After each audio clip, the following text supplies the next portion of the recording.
Hi guys, இன்றைக்கி நம்ம என்ன வீடியோ பார்க்க போகிறோன்னா மலேசியாவில் இருக்கிற கராக் ஹைவே. இந்த ஹைவே கிட்டத்தட்ட 60 கிலோமீட்டர் நீளம் இருக்கும்.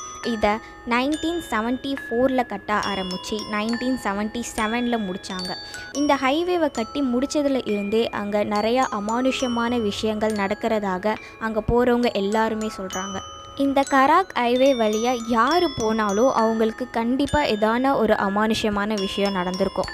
இந்த ஹைவேக்கு 5 கொடூரமான அமானுஷ்யமான கதைகள் இருக்குது.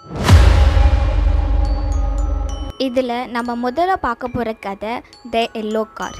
கராக் ஹைவேயில் நைட் டைமில் ட்ராவல் பண்ணும்போது சில பேருக்கு முன்னாடி இந்த கார் ஓவர்டேக் பண்ணி போகும்.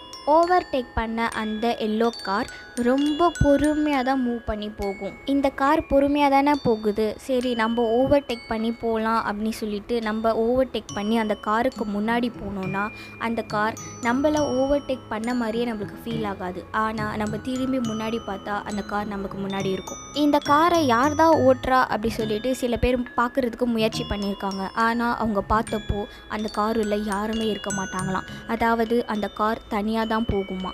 இதுதான் கராக் ஹைவேவோட முதல் அமானுஷ்யமான கதை.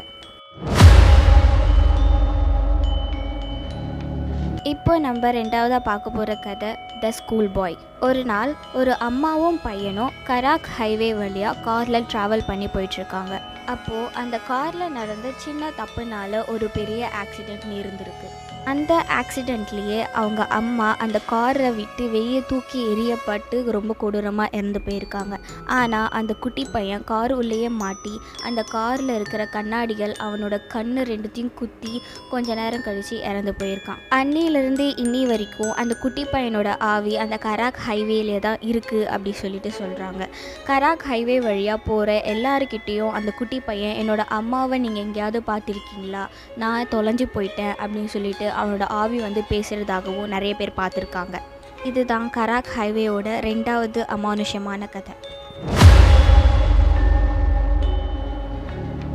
இப்போ நம்ம மூணாவதாக பார்க்க போகிற கதை த ஸ்கேரி ரேடியோ கால். ஒரு நாள் நைட் ஒரு ஆர்ஜே லைவ் கான்சர்ட் பண்ணிகிட்டு இருக்கும்போது அவருக்கு ஒரு கால் வருது. இந்த காலை அந்த ஆர்ஜே அட்டென்ட் பண்ணுறாரு.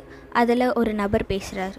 கால் பண்ண அந்த நபர் இந்த மாதிரி அவங்க அம்மா அப்பா பசங்க மனைவி எல்லாருமே ஒன்றா சேர்ந்து கராக் ஹைவே வழியாக போயிருக்காங்க. இப்போது ஒரு ஆக்சிடெண்ட் நடக்குது. அந்த ஆக்சிடெண்ட்டில் என் மனைவி குழந்தைகள் என்னோட அம்மா அப்பா இறக்குறத நான் என் கண் முன்னாடியே பார்க்குறேன் அப்படின்னு சொல்லியிருக்காரு அந்த நபர். அதுக்கு அந்த ஆர்ஜே சார் நீங்கள் என்ன சொல்கிறீங்க அப்படின்னு சொல்லி கேட்டார். அதுக்கு அந்த நபர் நான் இன்னொரு விஷயத்தையும் என் கண்களில் பார்க்குறேன் அப்படின்னு சொன்ன உடனே ஆர்ஜே அது என்னது சார் அப்படி சொல்லி கேட்கவும் நான் இறக்குறதே என் கண்களால் பார்க்குறேன் அப்படின்னு சொன்ன உடனே அந்த ஃபோன் கால் கட் ஆகுது. கால் கட் ஆன உடனே அந்த ஆர்ஜே திருப்பி அந்த நம்பருக்கு கால் பண்ணுறாங்க. ஆனால் யாருமே எடுக்கலை. அதனால் அந்த ஆர்ஜே நம்மளை யாரோ ஃபன் பண்ணுறதுக்காக கால் பண்ணியிருக்காங்க போல் அப்படி சொல்லிட்டு அவர் வீட்டுக்கு போயிடுறாரு. இந்த ஆர்ஜே காலையில் எழுந்து நியூஸ் பேப்பர் எடுத்து பார்த்து படித்த உடனே அவர் ரொம்ப ஷாக் ஆகிட்டார். ஏன்னா நேற்று நைட்டு கால் பண்ண மாதிரியே ஒரு குடும்பம் அந்த ஹைவேல இறந்து கிடக்கு. இந்த நியூஸை பார்த்த உடனே அவர் உடனடியாக அவரோட கம்பெனிக்கு போயிட்டு நேற்று நைட்டு கால் லிஸ்ட்டை எடுத்து பார்த்து அந்த நபரோட பேசின கான்வர்சேஷன் இருக்கான்னு சொல்லி பார்த்துருக்காரு. ஆனால் அந்த நபர் பேசினது மட்டும் சைலண்ட்டாக இருந்திருக்கு. இதுதான் கராக் ஹைவேயோட மூணாவது அமானுஷ்யமான கதை.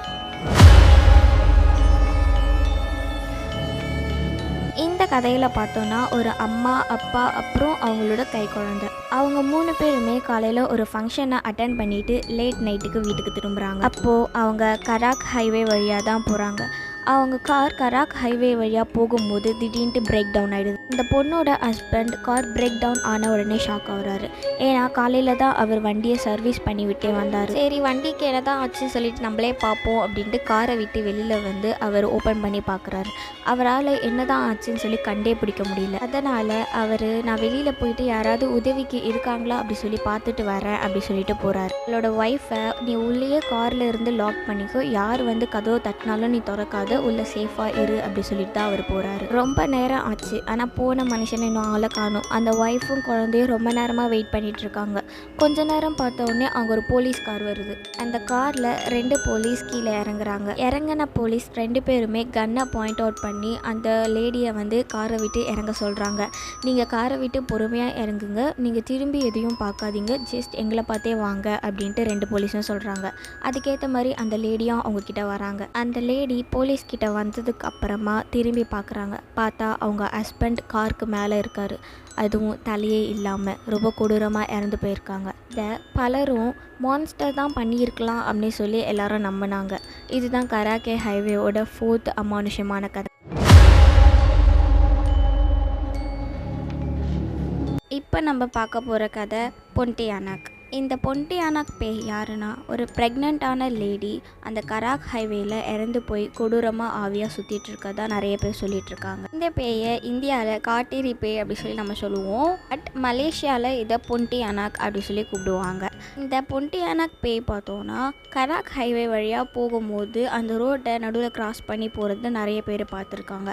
அதே மாதிரி இந்த பேய் வந்து மற்றவங்கிட்ட லிஃப்ட் கேட்கும். நமக்கே தெரியாமல் நம்ம பின்னாடி தான் அது உட்காந்துட்ருக்கோமா. இந்த பொன்டியானாக் பேய் நம்ம கூட வர ஆரம்பிச்சிச்சுன்னா இது நம்ம தலையை திருப்பி சாகடிக்காமல் விடவே விடாதான். இதுதான் கராக் ஹைவேயோட 5வது அமானுஷமான கதை.